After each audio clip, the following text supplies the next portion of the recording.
ఈరోజు సభా సాంప్రదాయాలని rules procedures అన్నీ తుంగలో దొక్కే విధంగా ఒక అత్యంత ప్రాధాన్యత గలటువంటి అంశాలు మీకు బీసీ రిజర్వేషన్ కావచ్చు, ఎస్సీ వర్గీకరణ కావచ్చు, రెండు అంశాలు పెడతామని చెప్పి గడిచిన 5-6 రోజుల నుంచి మీడియాలో పేపర్లలో మాకు కూడా టైం ఇచ్చారు. ఇవాళ 10 గంటలకు మీరు అటెండ్ కావాలని చెప్పి 11 గంటలకు. ఈరోజు తెలంగాణ సమాజం 100% ఉన్నటువంటి వెనుకబడిన తరగతులు, బడుగు బలహీన వర్గాలు, మైనారిటీలు అందరూ ఎదురు చూస్తారు. అసలు ఏమి జరుగుతుంది? స్వాతంత్రం వచ్చి 75 సంవత్సరాలు అవుతుంది. మా పట్ల ఏం న్యాయం జరుగుతుంది? కామారెడ్డిలో ఇచ్చినటువంటి డిక్లరేషన్ విషయంలో వీళ్ళు నిజంగానే నిజాయితీతో ఉన్నారా లేదా అనేటువంటి అంశంలో అందరు ఎదురు చూస్తారు. సర్వే జరిగిన తీరు విషయంలో కూడా నిన్న మొన్న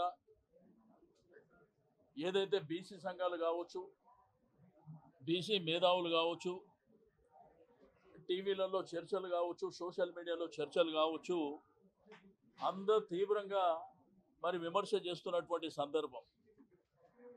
ఏది ఏమైనప్పటికీ పార్లమెంటరీ ప్రాక్టీసెస్ ప్రకారం, ఈ రోజు ఉన్నటువంటి రూల్స్ రెగ్యులేషన్స్ ప్రకారం అక్కడ లెజిస్లేచర్ అఫేర్ మినిస్టర్ గారు ఆయన స్పీకర్ గారిని అడగడం, ఇంకా క్యాబినెట్ జరుగుతుంది అనగానే స్పీకర్ గారు ఒక్క సెకండ్లో అడ్జర్న్ చేసి వెళ్ళిపోవడం అనేది అంటే మమ్మల్ని అవమానించినట్టు కాదా అని చెప్పి నేను ఈ సందర్భంగా అడుగుతా ఉన్నాను.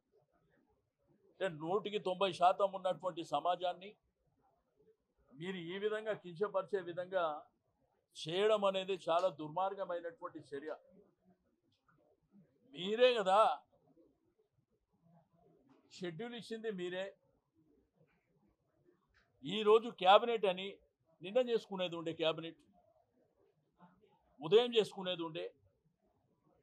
ఇంత ప్రధానమైనటువంటి 2 అంశాలను తీసుకొచ్చినప్పుడు రమారమి 100-75-80% సమాజానికి సంబంధించినటువంటి అంశాన్ని, ఆ ప్రాధాన్యత గల అంశాలని ఒక 4 రోజులు చర్చ లేకుండా హరీబరీగా ఈ ఒక్కరోజే చర్చ పెట్టాలనేటువంటిది మరి ప్రభుత్వం నిర్ణయం తీసుకోవడమే తప్పు.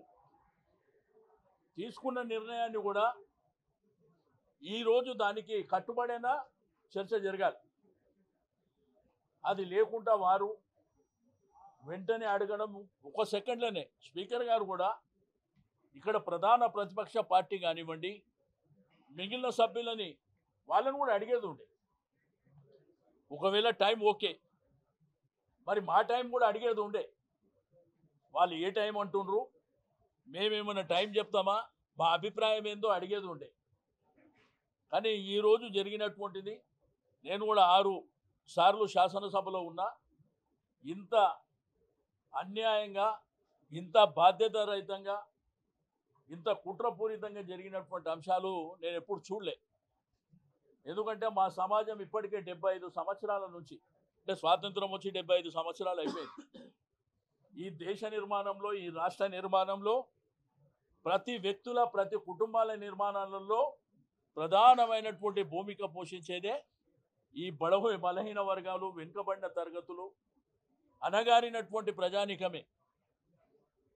వాళ్ళ పట్ల ఇంత అవమానకరంగా చేయడం అనేది బాధ్యత రహితం అని చెప్పి నేను ఈ సందర్భంగా తెలియజేస్తా ఉన్నాను.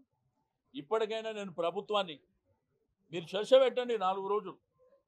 ఎందుకంటే చిన్న విషయం కాదు ఇది. ఎందుకంటే జరిగినటువంటి సర్వేలో తేలుతున్నటువంటి లెక్కల్లో అనేకమైనటువంటి అనుమానాలు ఉన్నాయి. ఆ అనుమానాలు నివృత్తి కావాల్సినటువంటి అవసరం ఉన్నది. మొన్న 2 మంత్రులు ఏదైతే అక్కడ ప్రెస్ కాన్ఫరెన్స్లో చెప్పినటువంటి దాంట్లో నిన్నటి నుంచి పెద్ద ఎత్తున ఎక్కడ చూసినా కానీ మరి బీసీ సంఘాలు కావచ్చు, ప్రధానమైనటువంటి వ్యక్తులు కావచ్చు, లేకపోతే మేధావులు కావచ్చు, టీవీ పేపర్లో చర్చలు కావచ్చు, అనేకమైనటువంటి అనుమానాలు ఉన్నాయి. ఆ అనుమానాలు నివృత్తి చేయాలంటే పెట్టండి 4-5 రోజులు.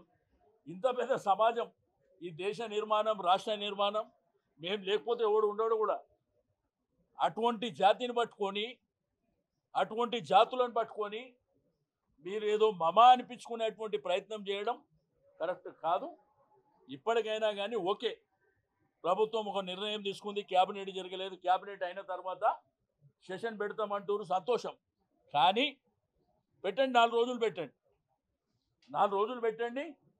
అందరు ఎవరైతే బీసీ సమాజం కావచ్చు, బడుగు బలహీన వర్గాలు కావచ్చు, అందరికి అవకాశం ఇవ్వండి. చర్చలలో అవకాశం ఇచ్చిన తర్వాత వాళ్ళ అభిప్రాయాలని ఇక్కడ శాసనసభ, అక్కడ శాసన మండలి అంతా కూడా బ్రహ్మాండంగా చర్చ జరిగిన తర్వాత మేము జరిగినటువంటి సర్వే కులగణన తప్పు అని మేమంటున్నాం. అది కరెక్ట్ అని మీరు నిరూపించుకోవాల్సినటువంటి అవసరం ఉన్నది. ఎందుకంటే చాలా తేడాలు ఉన్నాయి. మీరు కూడా ఇవాళ టీవీ పేపర్లలో చూసినారు, తేడాలు ఎంత గ్యాప్ ఉన్నాయో కూడా మనం చూస్తున్నాం.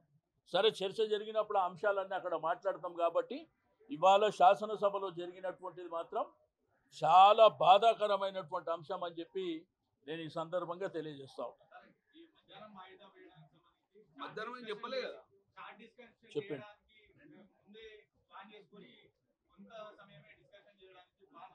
నేనేమంటున్నా, సమాజం అవేరై ఉన్నది.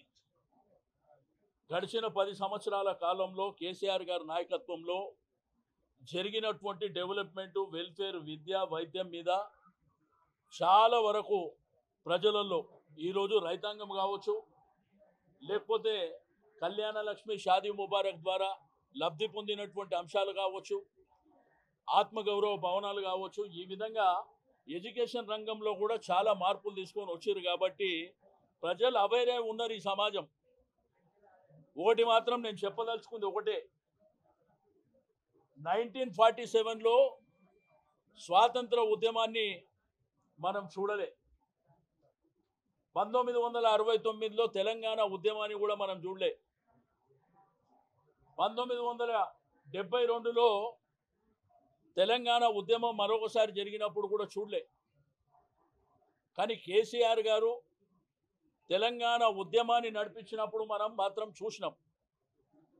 కానీ ఈరోజు 100% ఉన్నటువంటి సమాజం బీసీలే కాకుండా వెనుకబడిన బడుగు బలహీన వర్గాలు, మైనారిటీలను కలుపుకొని తిరిగి ఇంకొక ఉద్యమం వస్తుందంటే ఇదే ఉద్యమం రాబోతుంది. తస్మత్ జాగ్రత్త అని చెప్పి నేను ఈ సందర్భంగా తెలియజేస్తా ఉన్నాను. సమాజం చూడబోతుంది కూడా. ఎందుకంటే ఈ దేశ నిర్మాణంలో ప్రధానమైనటువంటి భూమిక పోషించింది ఈ బడుగులే, ఈ బీసీ జాతులే అనేటువంటి విషయాన్ని మర్చిపోకూడదు. తెలంగాణ ఉద్యమం తర్వాత ఏదన్నా అతిపెద్ద ఉద్యమం రాబోతుందంటే ఇదే ఉద్యమం రాబోతుంది. అందరు జాగ్రత్తగా ఉండవలసినటువంటి అవసరం ఉందని చెప్పి తెలియజేస్తా ఉన్నాను.